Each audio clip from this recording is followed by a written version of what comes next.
I'm Claire, 29, and my ex-husband just smiled at the judge like he'd already won the lottery. She's just a housewife, Your Honor, Ethan says with that practiced confidence that once made me fall in love with him. Never contributed anything meaningful to our business. He adjusts his tie like he's closing $1 million deal. It was always me who took care of everything. I keep my hand steady on the leather folder in my lap, the same folder that's about to wipe that smug expression right off his face. 3 years of his lies documented with the patience of someone who learned the hard way that pretty words don't pay the bills. He has no idea what's coming. And honestly, that's the best part. Where are you watching from today?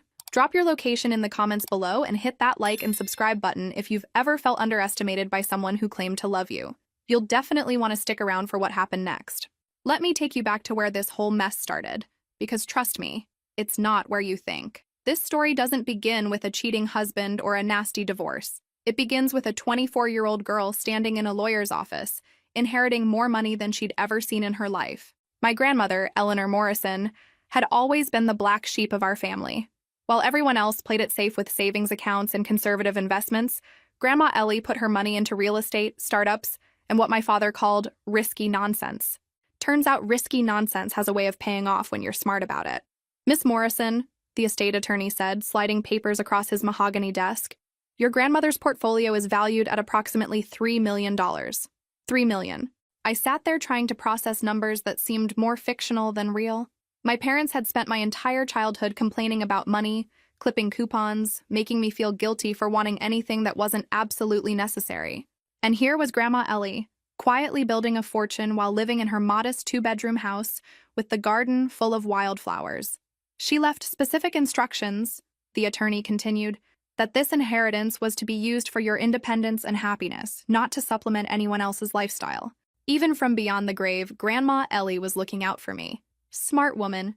Too bad I wasn't quite smart enough to heed her warning about certain charming men who would come into my life later. With Grandma Ellie's inheritance burning a hole in my bank account, I did what any sensible 24-year-old would do. I started a business. Interior design had always been my passion, the thing I was actually good at while everyone else in my family excelled at making me feel inadequate about my choices. I invested $300,000 into Claire Morrison Design, setting up a proper LLC, renting studio space in the Arts District, and building a portfolio that showcased exactly the kind of high-end work I wanted to attract. No family money to fall back on if things went wrong. Well, technically there was, but I was determined to make this work on its own merit. The business took off faster than I'd expected. Turns out having actual capital to invest in quality marketing and professional presentation makes a difference. Who knew? Within 6 months, I was booking clients with 7-figure renovation budgets. Within a year, I was turning people away. By year 2, Claire Morrison Design was featured in Architectural Digest. By year 3, I had a waiting list 6 months long and was seriously considering expanding. That's when I met Ethan. It was at a charity gala, one of those events where successful people go to see and be seen while writing tax-deductible checks. I was there representing my work, showcasing a mansion renovation that had just been completed for a tech CEO's wife, the kind of project that makes other designers hate you just a little bit. Ethan approached me during cocktail hour, tall and confident in that expensive suit way that suggests family money and good breeding. Claire Morrison, he said, extending his hand. I've been admiring your work all evening. Which piece? I asked, because honestly I had 3 different projects on display. All of it. But especially the way you handled the natural lighting in the Ashford estate. Most designers would have just thrown money at bigger windows. He actually understood my work. In a room full of people who saw interior design as expensive furniture arrangement, here was someone who got the technical artistry involved. I was impressed, and apparently a little stupid. Ethan Lawson, he said, that smile doing things to my common sense that should have come with a warning label. What do you do, Ethan Lawson? Consulting, business development, market analysis, strategic planning. The boring stuff that keeps the creative people in business. The boring stuff that keeps creative people in business. I should have paid more attention to that phrase. Should have asked more questions. Should have wondered why a successful consultant was spending his Friday night at a charity gala instead of working on whatever important business development project was surely demanding his attention. But hindsight is 20/20, and charm is a powerful drug when administered by someone who knows exactly how to use it. Dating Ethan felt like being upgraded to first class when you've been flying coach your whole life. He knew the best restaurants, had connections everywhere, and treated me like I was the most fascinating woman he'd ever met. After years of being dismissed by family members who thought my career was cute, being with someone who seemed genuinely impressed by my success was intoxicating. "You're incredible," he'd say, watching me work late into the evening on design concepts.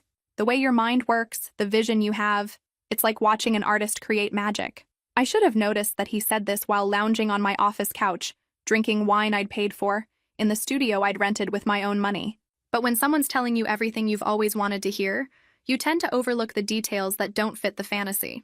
Our relationship moved fast. Within 6 months, we were practically living together.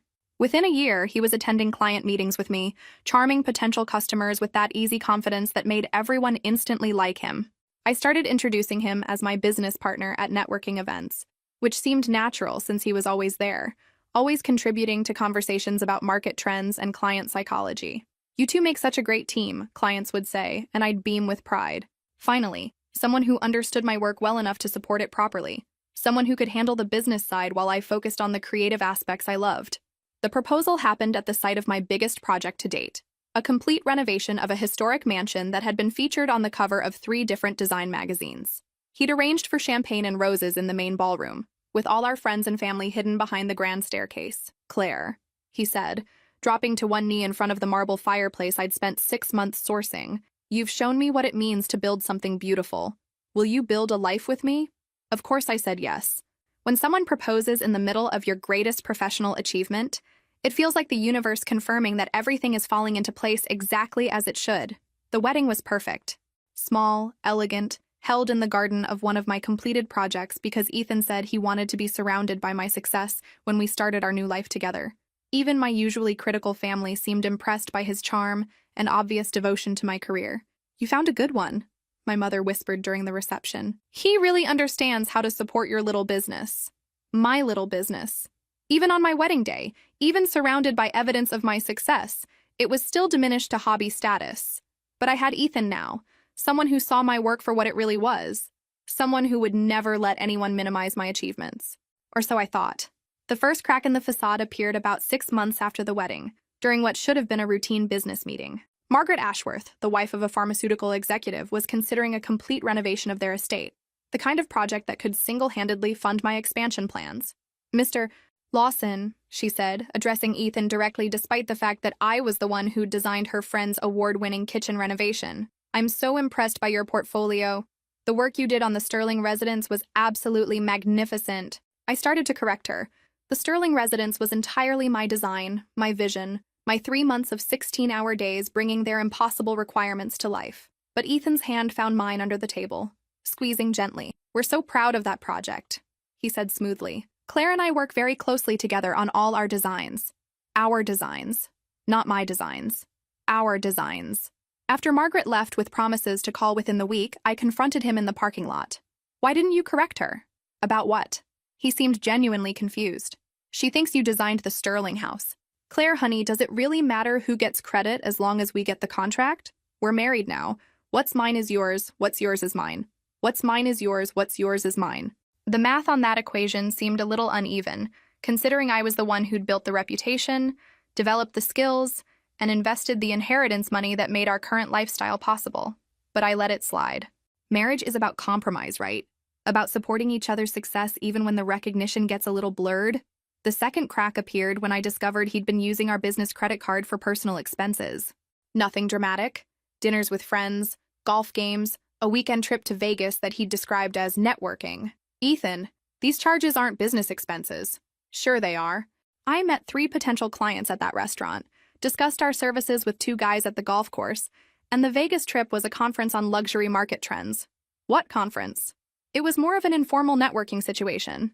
You know how these things work. I didn't, actually. But I was learning that questioning Ethan's business decisions somehow always made me sound like the naive wife who didn't understand how real business networking functioned. The third crack was the biggest one, though I didn't recognize it at the time. We were at a dinner party thrown by one of my clients, surrounded by successful people discussing their various business ventures, when someone asked Ethan about his background. "Oh, I'm in business development," he said casually. "I specialize in taking creative enterprises to the next level. Market analysis, strategic planning, client acquisition, the foundation work that turns artistic vision into profitable business." "How interesting. What's your biggest success story?" Ethan smiled and gestured toward me. "Well, when I met Claire, she had this charming little design hobby. Sweet residential projects, very artistic, but no real business structure. We've grown it into a serious commercial enterprise. Charming little design hobby. The business that was already generating 6 figures annually when I met him had been reduced to a hobby that he'd somehow transformed into success through his superior business acumen. I excused myself to the bathroom and stared at my reflection in the mirror, trying to understand why I felt so angry. He was proud of our success. That was good, right? He was supporting my career, helping it grow. That was what I wanted, wasn't it? So why did it feel like something was being stolen from me, one conversation at a time? The slow erosion of my professional identity continued so gradually that I almost didn't notice it happening. Ethan started attending client meetings without me, explaining that he could handle the initial consultations while I focused on the creative work. When I protested, he pointed out how much more efficient it was. Why should I waste time on sales pitches when I could be designing? You're the artist, Claire. I'm the business guy. It's the perfect partnership. Except the perfect partnership seemed to involve my name disappearing from business cards, my signature being replaced by his on contracts, and my design concepts being presented as collaborative efforts between the Lawsons. The breaking point came during a consultation for what would have been my biggest client to date, a tech billionaire's wife who wanted to renovate their entire compound in the hills. I'd spent weeks developing preliminary concepts, researching materials, creating mood boards that captured her vision of understated luxury with environmental consciousness. I arrived at the meeting to find Ethan already seated in the conference room with Mrs. Chen, my design boards arranged on the table in front of him. Claire, perfect timing, he said without getting up. I was just explaining our design philosophy to Mrs. Chen. Our design philosophy. The design philosophy I'd developed over years of study, practice, and refinement was apparently something we'd created together. These concepts are extraordinary, Mrs. Chen said, examining my work. Mr. Lawson, your vision for sustainable luxury is exactly what we've been looking for. Thank you, Ethan replied. My wife assists with some of the technical details, but the overall creative direction comes from our collaborative process. I assist with technical details. Technical details like creating every single element of the design she was praising. After Mrs. Chen left with promises to move forward with our proposal, I confronted Ethan in the parking lot. What the hell was that? What do you mean? You presented my work as your own design philosophy. Claire, we're married. It's not your work or my work, it's our work. You didn't design any of it. You don't even know the difference between sustainable materials and eco-friendly finishes. I know how to sell the vision, which is just as important as creating it. That night, I lay awake staring at the ceiling, trying to understand how my successful business had somehow become our business, while my individual contributions had been reduced to technical assistance. When had I agreed to this arrangement? When had my name stopped being the primary one associated with work I'd created entirely on my own? More importantly, when had I become too afraid of seeming ungrateful or possessive to defend my own professional identity? The next morning, I called my business attorney. Marcus had helped me set up the LLC when I first started the company, and he'd handled the legal work when Ethan and I got married. If anyone could help me understand how to protect my interests without destroying my marriage, it would be him. Marcus, I need to ask you about something. What's on your mind, Claire? Hypothetically, if my husband wanted to become an official partner in my business, what would that process look like? Long pause. Claire, is this purely hypothetical? For now. Well, it would require amending your LLC operating agreement, transferring ownership percentages, and documenting as capital contribution or sweat equity investment. Why? How would you document sweat equity? Detailed records of contributions, time investment, business development activities that directly resulted in increased revenue. It's actually quite difficult to prove unless you've been maintaining extensive documentation. Extensive documentation. I thought about all the client meetings Ethan had attended, all the networking events where he'd represented our business, all the times he'd claimed credit for growth that had actually resulted from my design work and professional reputation. What documentation existed of his actual contributions versus his claimed contributions? Marcus, I think I need to schedule a meeting. That appointment would change everything, though I didn't know it yet. Sometimes the most important decisions feel like small administrative tasks, until you look back and realize they were the moment you started fighting for your own life. Marcus scheduled our meeting for the following Friday, giving me a week to think about what I really wanted to discuss. On the surface, it seemed simple. Understand the legal process for adding a business partner. But underneath, I was grappling with questions that went far deeper than corporate structure. Had Ethan actually contributed to the growth of my business, or had he simply been present while I did the work? Was I being ungrateful for resenting his growing role in my professional life? Or was I recognizing that something valuable was being taken from me without my explicit consent?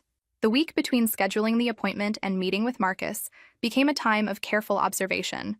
I started paying attention to exactly what Ethan did during his business development activities, documenting his actual contributions versus his claimed contributions. Tuesday. Ethan attended lunch with a potential client while I worked on design concepts for 3 different projects.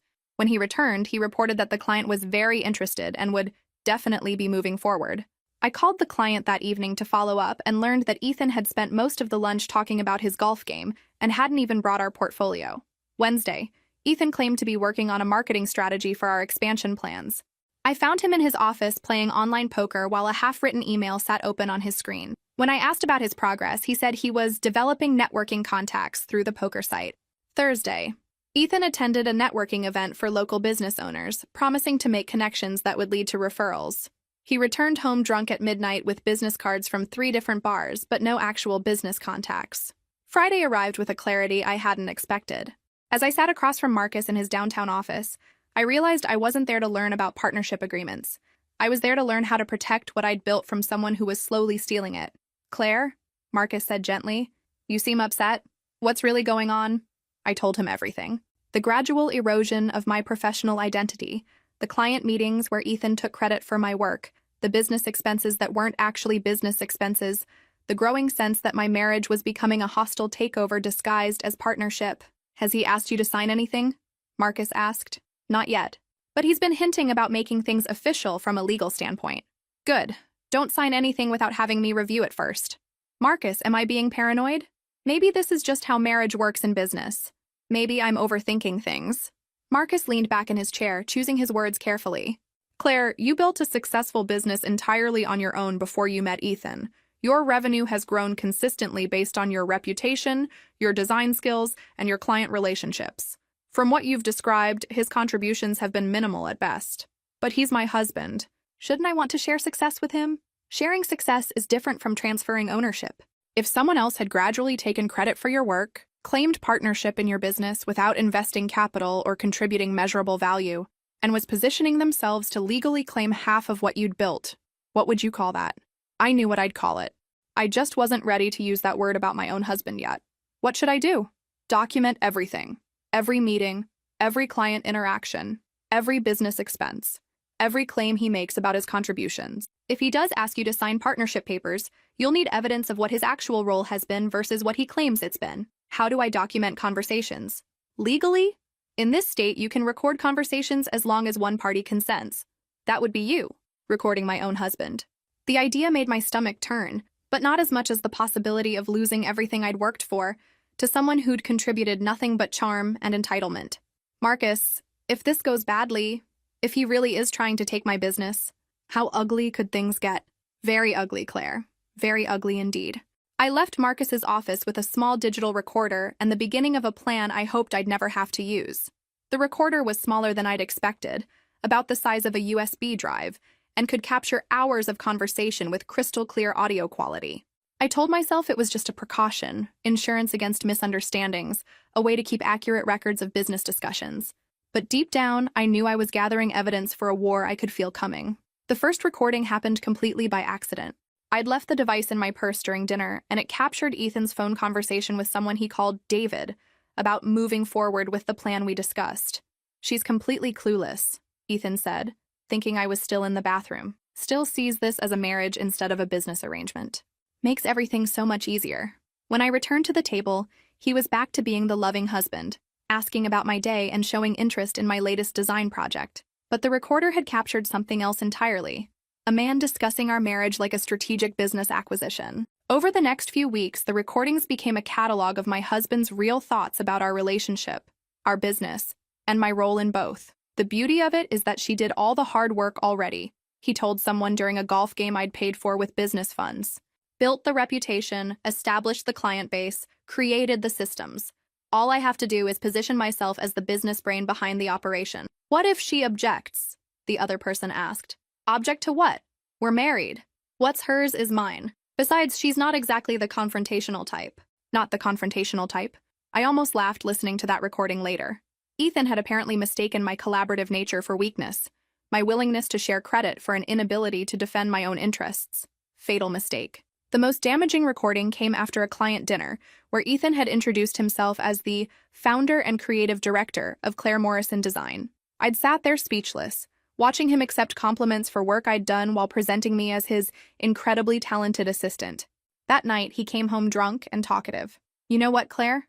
You should thank me." "For what?" I asked, the recorder running from my nightstand. "For turning your little hobby into a real business. When I met you, it was just a cute side project. Now look at it. Major clients, real revenue, actual respect in the industry. The business was already successful when we met, Ethan. Successful for a hobby, maybe. But it took real business expertise to scale it properly. Market positioning, client psychology, strategic networking. That's not art, that's business. And business is what I do. What exactly have you contributed that I couldn't have done myself?" "Claire, sweetheart, you're an artist. Artists don't understand markets. They don't understand client acquisition. They don't understand the networking that drives real business growth. You're amazing at making things pretty, but pretty doesn't pay the bills without proper business development. Making things pretty. 3 years of architectural study, 5 years of professional experience, and a 7-figure business reduced to making things pretty. So you think you deserve ownership in my company because you understand business and I don't? Our company, Claire. And yes, I think the person who transformed it from a hobby into a real enterprise deserves recognition for that contribution." I let him keep talking, the recorder capturing every word of his plan to claim partnership in a business he'd contributed nothing to, except attendance at meetings and the occasional charming conversation with clients who were already committed to hiring me. By the time he passed out, I had enough evidence to end our marriage and protect my business. But I wasn't ready to use it yet. Part of me still hoped that the man I'd fallen in love with was buried somewhere underneath this stranger who talked about our marriage like a hostile takeover. That hope would die completely within the next few months, but the recorder would capture its death throes with perfect clarity. The final phase of evidence gathering began when Ethan started getting sloppy. Success had made him confident, and confidence had made him careless. He stopped pretending to work on legitimate business development and started openly using company resources for personal ventures that had nothing to do with interior design. "I'm exploring some investment opportunities," he announced one morning over coffee. "What kind of investments?" "Diversification strategies. The design business is great, but we should be thinking bigger picture. Real estate development, maybe some tech startups. Building a portfolio that goes beyond just decorating houses. Decorating houses. My award-winning commercial projects and multi-million-dollar residential designs had been reduced to decorating houses. Are you using business funds for these investments?" "Claire, it's all connected. Business development, investment research, networking with potential partners. It's all part of building our empire. Our empire. The empire I'd built with my inheritance, my skills, my reputation, and my work was apparently something we'd created together through some magical process that didn't require his actual contribution to anything other than spending my money. The recordings from this period were devastating. Phone calls where he discussed leveraging the wife's business for personal investments. Conversations about positioning himself for maximum benefit in case of relationship changes. Strategy sessions with his lawyer friend David about protecting assets and documenting spousal dependence. But the most damning evidence came when I discovered he'd been meeting with potential investors for his own ventures, using my business as collateral for loans I'd never approved. "Mr. Lawson," I heard him say during a recorded phone call, "Claire Morrison Design is valued at approximately $2 million. As co-owner and business partner, I can offer that as security for the development project we discussed." Co-owner, business partner, security for deals I knew nothing about. That night, I made copies of every business document, every contract, every piece of evidence that proved I'd built the company entirely with my own money and work. I opened a separate bank account and started transferring money to protect it from whatever schemes Ethan was planning. When he asked about the financial changes, implemented new tax strategies recommended by our accountant. He nodded along without really listening, too focused on his own plans to pay attention to mine. "You know, Claire, I've been thinking about expanding the business." "In what way?" "Bringing in additional partners, maybe franchising the concept. Your artistic vision combined with real business expertise could be huge." "Additional partners?" "Investors who understand scaling, growth strategies, market expansion. People who can take what we've built and turn it into something truly significant." What we've built. He'd become so convinced of his own revisionist history that he genuinely believed he'd contributed to building something that had existed and thrived before he'd ever set foot in my office. What would my role be in this expansion? Creative director, of course. You'd focus on what you do best, the artistic side, while the business partners handle operations, finance, strategic planning. All the complex stuff that's not really your strength, not really my strength. The woman who'd built a seven-figure business from scratch apparently lacked the business acumen to manage her own company. That conversation happened on a Tuesday evening in our kitchen, recorded with perfect clarity by the device I'd learned to activate with casual gestures that looked like adjusting my phone or reaching for my purse. By Wednesday morning, I'd made the decision that would change everything. I called a divorce attorney. Have you ever experienced someone trying to take credit for your work? Drop your thoughts in the comments below. Finding the right divorce attorney felt like selecting a surgeon. The decision could determine whether I survived the operation with my vital organs intact. I needed someone who understood business law, someone who wouldn't be charmed by Ethan's practiced sincerity, someone who could see through the collaborative marriage narrative to the financial fraud underneath. Sarah Chen came highly recommended by Marcus, with a reputation for handling complex divorces involving business assets and spousal misconduct. When I met her at her downtown office, I understood immediately why other attorneys respected her.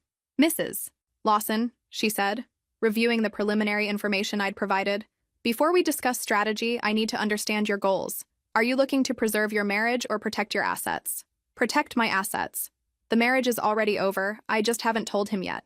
"What evidence do you have of your separate property claims?" I opened my briefcase and laid out 3 years of documentation, business registration papers showing I'd founded the company with my inheritance before meeting Ethan, tax returns proving the company's profitability prior to our relationship, client contracts signed solely by me, banking records showing all initial investments came from my personal funds.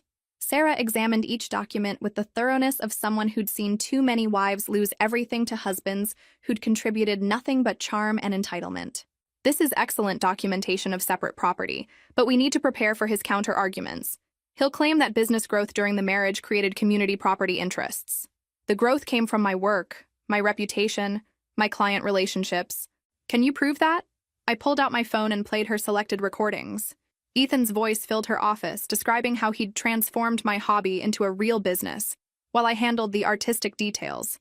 Sarah's expression didn't change, but I caught the slight tightening around her eyes that suggested she'd heard variations of this story before. "These recordings are legally admissible in this state?" "One-party consent. I'm on every conversation." "How many hours of recorded material do you have?" "Approximately 40 hours over 18 months. Every major conversation about business, money, or our roles in the company." Sarah leaned back in her chair, processing the implications of what I'd just told her. "Mrs. Lawson, most people in your situation have suspicions and complaints. You have evidence that could not only protect your business, but potentially result in criminal charges for fraud and embezzlement." "Criminal charges?" "Using business funds for personal investments, misrepresenting ownership to potential investors, claiming partnership status to leverage assets for unauthorized loans. Those aren't marital disputes, they're crimes." I hadn't considered the criminal implications. I'd been so focused on protecting my business that I hadn't realized Ethan's actions might constitute actual fraud. What happens now? We file for divorce and request immediate injunctive relief to prevent him from accessing business assets or representing himself as an owner. Then we present evidence of his misconduct and let him explain to a judge how he thinks he deserves half of something he stole from. How long will this take? 6 months to a year, depending on how aggressively he fights. "But Mrs. Lawson, based on what you've shown me, I don't think he'll fight very hard once he realizes what evidence you have." "Why not?"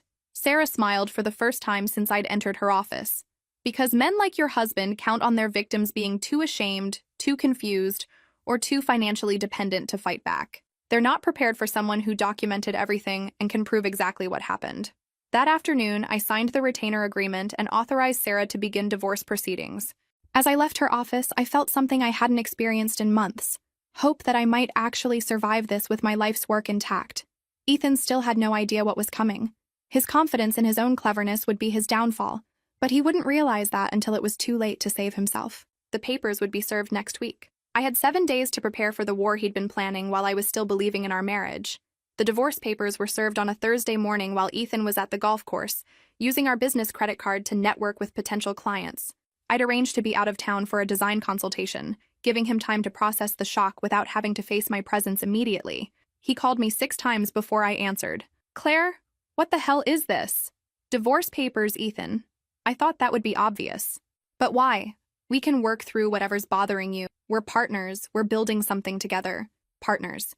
Even facing divorce, he couldn't resist claiming co-ownership of my achievements. "Ethan, I've been recording our conversations for the past 18 months. Silence. Long, telling silence. Recording what conversations? All of them. Every time you described my business as your business. Every time you claimed credit for work you didn't do.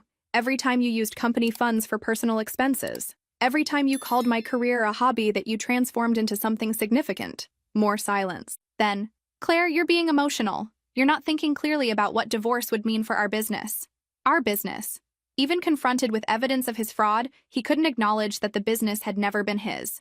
There is no our business, Ethan. There's my business, which you've been systematically stealing from for 3 years. I haven't stolen anything. I've been building what we have together. Building what exactly? Name one client you brought to the company through your own efforts. That's not how business development works, Claire. You don't understand the networking, the relationship building, the market positioning that creates success. I understand that you've been using my reputation to take credit for my work while contributing nothing but attendance at meetings and spending my money. The conversation continued for another 20 minutes, but I'd heard enough. Even caught red-handed, Ethan couldn't admit what he'd done. In his mind, marrying me had somehow entitled him to ownership of everything I'd built before I met him. Sarah had warned me about this. Narcissists don't confess, she'd said. They double down, they attack, they play victim. Be prepared for him to claim you're having a breakdown, that you're being manipulated by lawyers, that you're destroying something beautiful out of spite. She was right. Over the next few weeks, Ethan launched a charm offensive that would have been impressive if it hadn't been so transparent. Flowers delivered to my temporary apartment.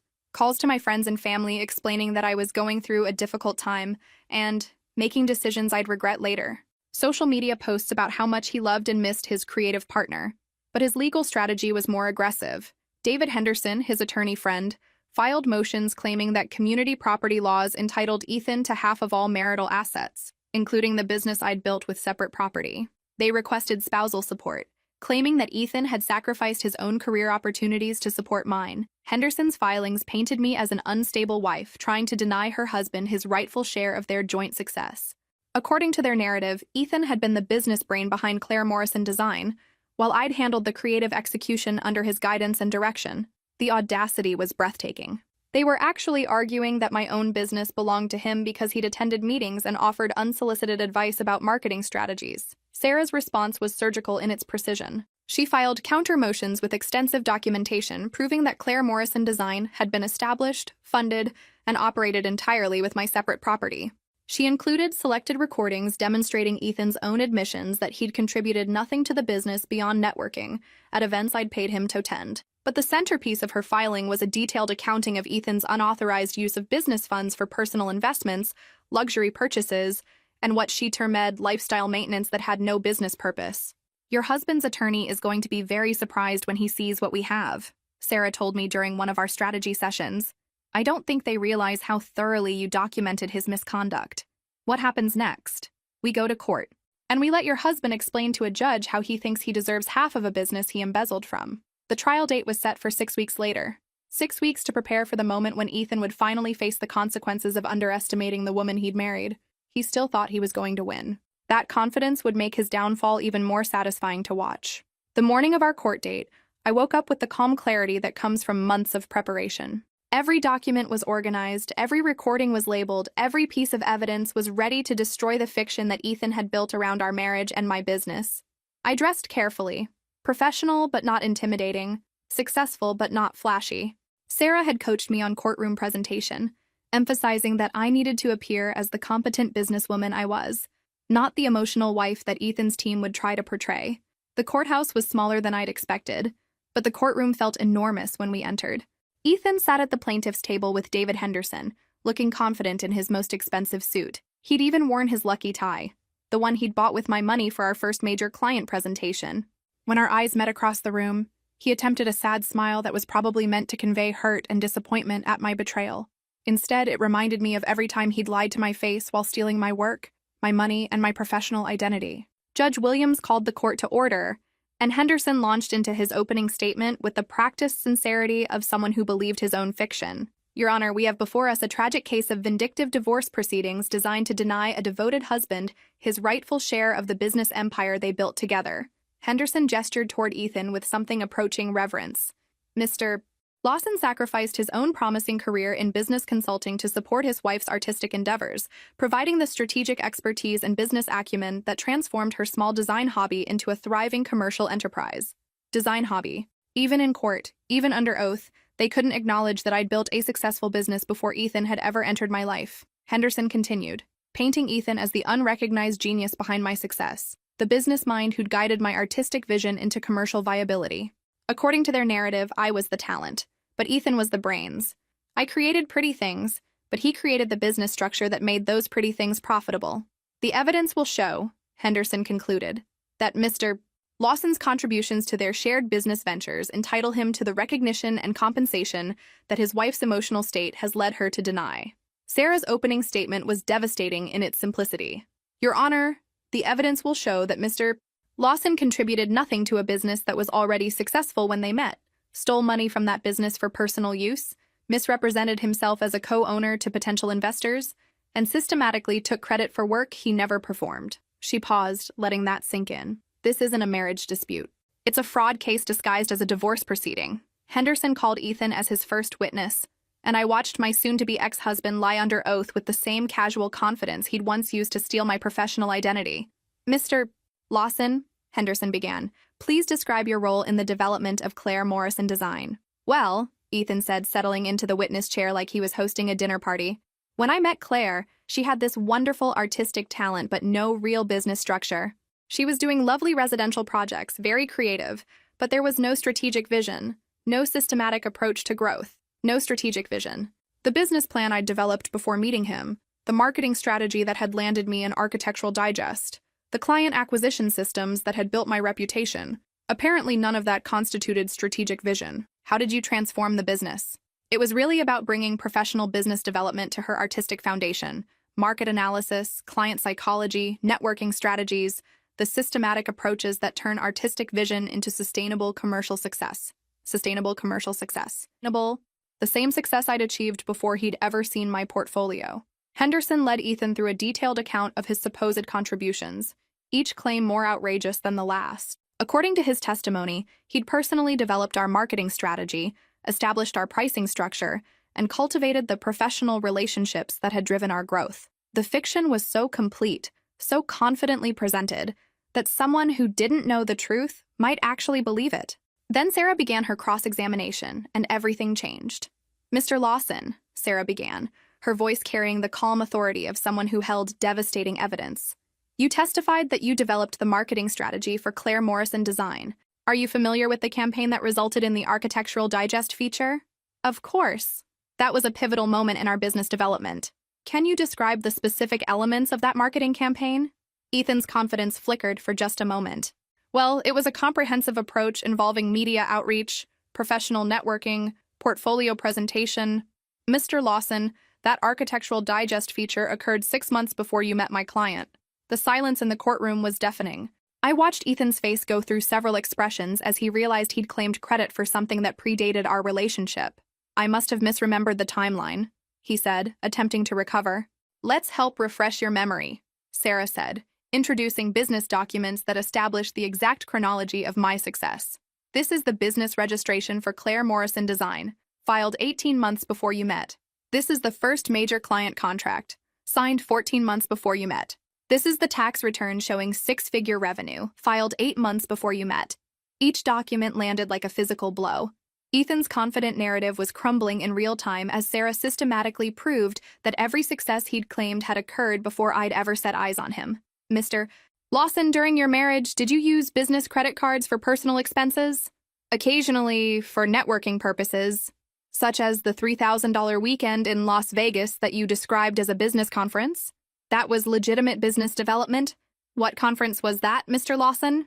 Another long pause. It was more of an informal networking situation. At the Bellagio Casino? Henderson objected, but the damage was done. The jury could see exactly what kind of business development Ethan had been conducting with my money.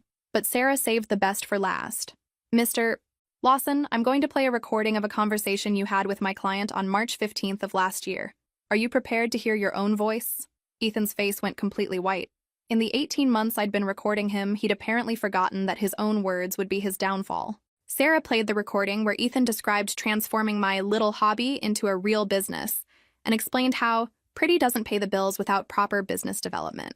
Then she played the one where he discussed leveraging the wife's business for his personal investments. Finally, she played the devastating recording where he'd told his friend, the beauty of it is that she did all the hard work already, built the reputation, established the client base, created the systems. All I have to do is position myself as the business brain behind the operation. The courtroom was silent except for Ethan's own voice, recorded with perfect clarity, describing exactly how he'd planned to steal my life's work while I was still believing in our marriage. When the recording ended, Henderson looked like he wanted to disappear. Judge Williams was staring at Ethan with the expression of someone who'd just witnessed a confession to fraud. "Mr. Lawson," the judge said, "did you just hear yourself describe your wife's business as something you planned to steal?" "Your Honor, that conversation was taken out of context." "What context would make those statements acceptable, Mr. Lawson?" Ethan had no answer. There was no context that could explain away his own words describing his systematic plan to claim ownership of work he'd never done, money he'd never earned, and success he'd never achieved. Sarah called me as her final witness, but by then the case was already over.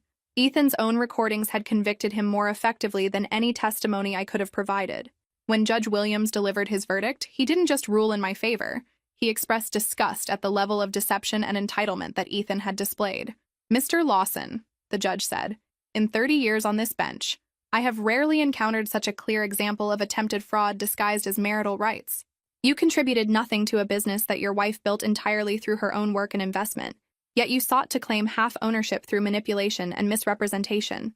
The judge awarded me full ownership of Claire Morrison Design, plus restitution for the money Ethan had stolen, plus attorney fees, plus damages for the harm his actions had caused to my business reputation. But the most satisfying moment came when a reporter asked me outside the courthouse how it felt to win. I looked directly into the camera and said exactly what I'd been preparing to say for months. I didn't win. I just recovered what was always mine." As I walked away from the courthouse, I thought about Grandma Ellie and her inheritance money that had started it all. She'd left specific instructions that the money was to be used for my independence and happiness, not to supplement anyone else's lifestyle. Turns out she'd been preparing me for this battle all along. 6 months later, Claire Morrison Design was thriving more than ever. The trial had inadvertently become the best publicity I could have asked for, and clients were calling specifically because they wanted to work with the woman who'd outmaneuvered the man who tried to steal her success. I never saw Ethan again, though I heard through mutual acquaintances that he'd left town shortly after the trial. Apparently, word had gotten around about his business practices, and potential clients weren't as interested in his consulting services once they understood what those services actually entailed. The business continued to grow. I hired additional staff, and I started speaking at conferences about protecting professional assets and personal relationships. The story resonated with women who'd experienced similar situations, and I found unexpected satisfaction in helping others avoid the mistakes I'd almost made. But the best part? Every morning when I walked into my office, I saw my name on the door, my work on the walls, and my success displayed proudly for everyone to see. No one could ever again claim credit for what I'd built, because I'd learned to document my worth before anyone tried to steal it. If this story resonated with you, make sure to like and subscribe for more stories about women who refuse to be underestimated. Sometimes the best revenge isn't revenge at all. It's simply proving you were worth more than they ever realized. The gavel fell, but my story was just beginning.